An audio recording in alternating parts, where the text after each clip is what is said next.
직접 SNS를 하시는 분들을 위해서 오늘도 좋은 주제를 가지고 나왔습니다. 여러 대표님들과 미팅을 하다 보면 이런 질문을 받을 때가 있어요. 계정이 막히거나 블라인딩 당하는 이유가 뭔가요? 저도 인스타그램 개발자가 아닌 이상 100% 정확하게 알 수는 없습니다. 현재 제가 운영하는 회사 홍단의 계정은 4개가 있습니다. 똑같은 사진과 똑같은 내용으로 똑같은 해시태그를 사용해서 피드를 올리고 있습니다. 한 개의 계정당 3개의 피드를 올리니까 4개의 계정에 하루에 총 12개의 피드가 올라가는 거겠죠.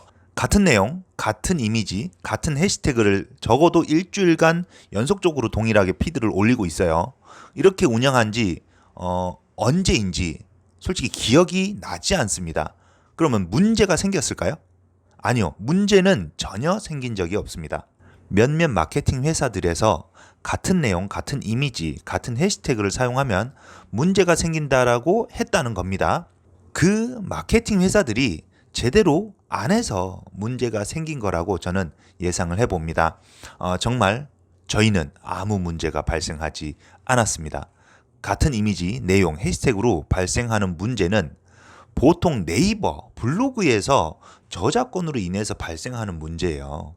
인스타그램은 저희가 오랜 기간 동안 해봐도 전혀 그러한 문제성은 신빙성이 없습니다. 네이버 블로그보다 인스타그램이 더 까다롭다는 말도 했다고 하는데 네이버 블로그가 가장 까다롭습니다. 그러니까 예를 들어 눈썹 문신은 병원에서만 해야 됩니다. 하지만 고객들은 의사가 아닌 개인 뷰티샵에서 눈썹 문신이죠. 이런 것을 시술을 받습니다. 네이버 블로그에서는 눈썹 문신을 불법 키워드로 블라인딩 처리를 하는데 인스타그램에서는 제재를 하지 않습니다. 타투도 눈썹 문신과 동일하게 바늘이 사람 피부로 들어가기 때문에 병원에서만 시술을 받아야 되지만 많은 타투이스트들이 활동을 하고 있죠. 인스타그램에서는 전혀 문제가 되지 않습니다. 그러면 네이버 블로그는 제재가 왜 심할까요? 우리나라 안에서만 운영되는 블로그는 국내법이 빠르게 적용이 될 수 있지만 인스타그램은 전 세계에서 서비스되고 있기 때문에 각 나라마다 법을 바로바로 적용하기 어렵습니다. 그렇기 때문에 사후 문제가 있을 시 신고에 의해서 제재를 받죠. 인스타그램은. 그럼 왜 인스타그램을 광고회사에 맡긴 이 광고주 분들에게 문제가 발생하는지 한번 따져보겠습니다. 잘 못하는 광고회사는 일을 제대로 하지 않습니다. 매일 하지 않습니다. 어쩌다 한번 들어와서 폭풍 피드를 올리죠. 또는 한국인, 외국인 팔로워 수를 돈 주고 올려주는 것도 있는데 한 번에 많은 양이 들어오면 문제가 될 수 있습니다. 실제 사용자라면 핸드폰이 다르고 PC가 다르기 때문에 IP가 모두 다릅니다. 핸드폰마다 IP가 서로 다른 거 아시죠? 그래서 실제 사용자가 연예인들의 계정에 하루에 수천 명씩 팔로우를 해도 문제가 되지 않는 거예요. 하지만 몇몇 광고 회사에서는 팔로워 늘려주는 프로그램을 사용하면서 IP가 제대로 바뀌지 않는 프로그램을 사용하고 있을 수도 있습니다. 광고 회사라고 해서 그러한 프로그램을 만들어 사용하지는 않거든요. 그렇기 때문에 IP가 제대로 바뀌는지 확인할 방법은 없습니다. 한 번에 많은 양의 계정이 같은 IP로 들어와서 팔로워를 하고 가면 어떻게 될까요? 인스타그램에서는 비정상적인 트래픽이 들어온 것으로 확인하게 되고 그래서 브라인딩 당하게 되는 거죠. 이전에 노하우 영상에서 저희가 말씀드렸듯이 저희 홍단에서는 매일 30분씩 작업을 한다라고 말씀드렸어요. 10분씩 3회로 나눠서 해도 되고요. 10분씩 6회로 하면 1시간이 되죠. 그렇게 해도 아무 문제가 발생하지 않습니다. 똑같은 이미지로 10개를 올려도 아무 문제가 없어요. 그러니까 팔로워 늘리는 것도 1000명을 늘린다면 100명씩 10회에 나눠서 늘리면 어떻게 될까요? 그런데 왜 광고회사는 1000명씩, 5000명씩 한 번에 넣게 될까요? 왜냐면은 귀찮거든요.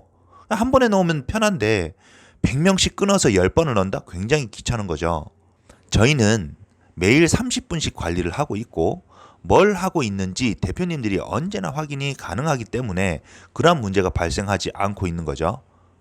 솔직히 저희가 잘하는 게 아닙니다. 해야 될 것을 그냥 하는 거죠. 제 시간에. 그러니까 몇몇 광고 회사들이 5분, 10분 만지면서 뭐 5, 60만 원 받고 실제로는 일하지도 않고 고객이 계속 기다리다가 어느 순간 전화해서 항의하려고 하니 전화도 안 받고. 제 말이 맞습니까? 영업할 때는 그렇게 수시로 전화했으면서 돈 받고 나면 일을 제대로 안 하죠. 돈 받고 하루라도 일을 했다면 사기죄가 형성되지 않습니다. 일을 하기는 했으니 서비스 불만족으로 민사소송으로 해결이 해야 돼요. 경찰서에서 그렇게 얘기를 합니다. 그러니 사기치는 광고회사들도 이를 악용하고 있는 거죠. 사기죄라는 것은 형법 348조에 의거 사람을 기망하여 재물이나 재산상의 이익을 취득함으로써 성립되는 범죄라고 나옵니다. 그럼 일을 제대로 할 마음이 없으면서 돈을 받았다면 이것은 기망을 한 거예요. 사귄 거죠. 하지만 허술한 법 때문에 민사로 취급을 받습니다. 이 많은 대표님들이 이러한 쓰레기 같은 광고 회사들에 당해도 어디 가서 하소연할 곳이 없습니다. 뭘 모르고 제대로 알지도 못하고 제대로 해본 적도 없으면서 아는 척하는 광고 회사들이 꽤 많습니다. 사기친 놈들보다 당한 분들이 바보가 되는 세상이에요. 대표님들, 원장님들, 사장님들 제대로 알아야 합니다.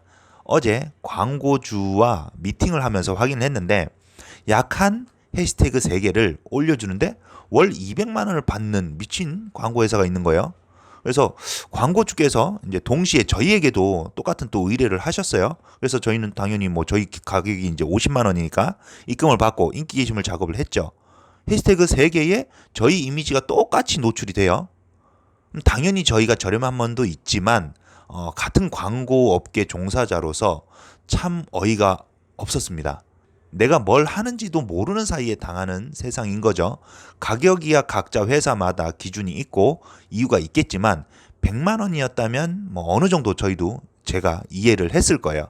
하지만 200만 원은 정말 말도 안 되는 사기성이 담긴 금액이라는 거죠.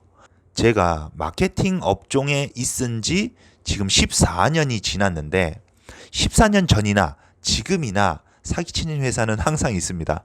대표님들, 담당자님들, 사장님들, 원장님들 항상 조심하시기 바랍니다.